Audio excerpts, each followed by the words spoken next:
How to see who swiped you on Yubo for free. Hello everyone, this is Neha from Create Login and Delete, and today in this video I'll teach you how to find out who swiped you on Yubo account for free. Follow these steps. First of all, ensure that you are logged into your Yubo app and navigate to your profile page. Scroll to the bottom to access the various packs including Light Pack, Power Pack and Turbo Mode. Unfortunately, Yubo does not offer free method to see who swiped you without purchasing one of these packs.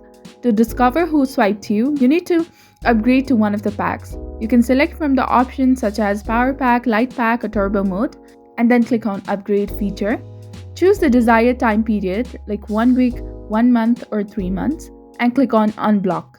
Now to proceed with the upgrade, follow the instructions to complete the upgrade and you'll then be able to see who swiped you on Yubo. Keep in mind that this process involves purchasing one of these packs. This is how you can see who swiped you on Yubo. If you found this video helpful, do not forget to like, comment, share and subscribe to the channel for more amazing contents. Thank you. See you in the next video.